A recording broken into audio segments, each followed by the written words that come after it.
शीला एक travel nurse थी और अक्सर मुख्तलिफ अस्पतालों में काम करती थी। इस बार वो मोंटाना स्टेट अस्पताल में नाइट शिफ्ट पर आई हुई थी। एक रात इसकी फ्लोर पर ज्यादा काम नहीं था, इसलिए इसे ECU यूनिट में भेज दिया गया। रात के तकरीबन 3 बजे एक मरीजा ने कॉल बेल बजाई। शीला कमरे में दाखिल होते हुए, जी आपको क्या चाहिए? मरीजा घबराकर, वो नर्स जो बार बार कमरे में आकर कोने में खड़ी हो जाती है। शीला हैरान होकर, कौन सी नर्स? स्टीसिया, लेकिन वो तो नर्स स्टेशन पर बैठी है।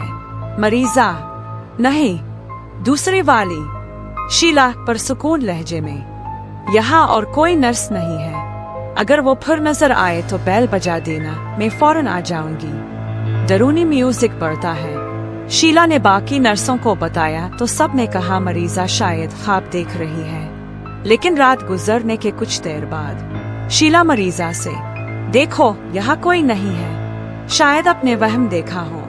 मरीजा डरकर, नहीं, वो बाथरूम के अंदर है। शीला ने फौरन जाकर बाथरूम देखा, मगर अंदर कोई नहीं था। शीला यकीन दिलाते हुए, यहाँ कोई नहीं है, फिक्र ना करे, मैं स्टेशन पर ही हूँ।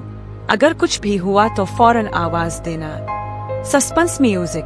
कुछ घंटे बाद जब शीला दोबारा कमरे में गई तो वो मंजर देखकर इसके पैरों तले जमीन निकल गई। मरीजा मेरी बाथरूम के फर्श पर मुर्दा पड़ी थी। 3 महीने बाद शीला को दोबारा इसी यूनिट में भेज दिया गया। इस बार मरीज एक 60 साला मर्द था, बहुत अच्छा और बातूनी। रात का वक्त पुरसुकून था, मगर जैसे ही ढली ने 3 बजे का वक्त दिखाया, मरीज का काल बेल फिर बज अलिफाटे। मरीज घबराहट से, तुम नर्स हो ना?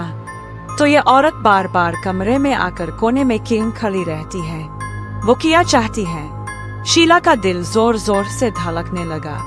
ये बिल्कुल वही बात थी जो पहले मरीजा मेरी ने कही थी। इस बार शीला को पिछली वारदात याद आ गई। शीला आहिस्ता से, क्या आपको पता है 1990 की दहाई में यहाँ एक नर्स काम करती थी।